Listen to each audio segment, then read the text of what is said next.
हम बात करेंगे जो साथी नुमाइंदा खुसूसी मौजूद हैं उनसे बात की अली नवाज आवान ने, तो वो जान लेते हैं कि क्या बात की गई है अब्बास शब्बीर से। जी आगाह कीजिएगा Abbas. Sir, local bodies elections होने वाले हैं इस्लामाबाद में, हुकूमती मशीनरी इस्तेमाल हो रही है, ऐसी बातें भी चल रही हैं कि पूरा इन्फ्लुएंस इस वक्त लगाया जा रहा है कि तरीके इंसाफ को हराया जा सके।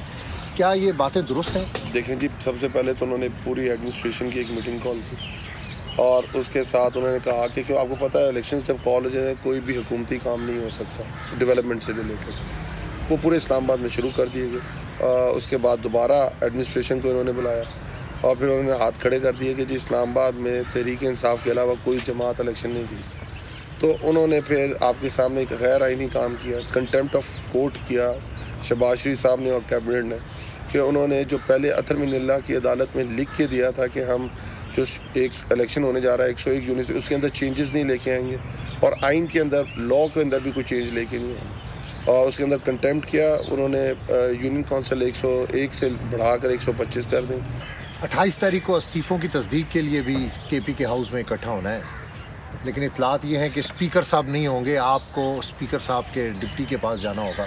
तो क्या तहरीक इंसाफ जा रही है 28 को? जी, आप समझ रहे हैं कि ये इस्तीफ़ों की तस्दीक हो जाएगी? ये तो देखिए फिर वही बात है, इस्तीफ़ों की तस्दीक होगी और उसके बाद होगा क्या? इलेक्शंस होंगे ना, और इलेक्शंस में जा सकती है PDM। अब मुझे बताएं कि अगर हमने 135 इस्तीफ़े दिए थे और 100 उसमें से 10 इस्तीफ़े मंजूर हो गए थे, उनको तो नहीं बुलाया गया था, उनसे तो नहीं तस्दीक ली गई थी। असल वही चीज़ है, आप इतने गैर मकबूल हैं, आप लोगों के अंदर जाने से डर रहे हैं, लोग आपको एक्सेप्ट नहीं कर रहे हैं। वो तो पीछे अगर ये है कि अगर हमने तस्दीक की और दोबारा इलेक्शंस कॉल हो गए तो क्या होगा? तहरीक इंसाफ जीत जाएगी और हमारा वो जो छोटा मोटा जो थोड़ा सा रह गया हुआ है वो भी ख़त्म हो जाएगा।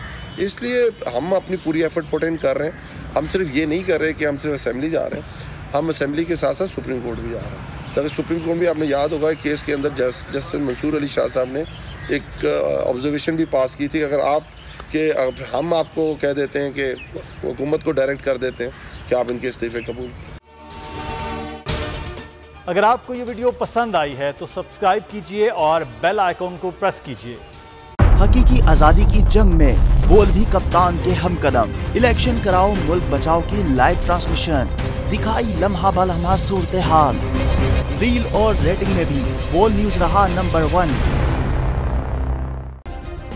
सब्सक्राइब करें और बेल दबाएं ताकि कोई खबर रह न जाए।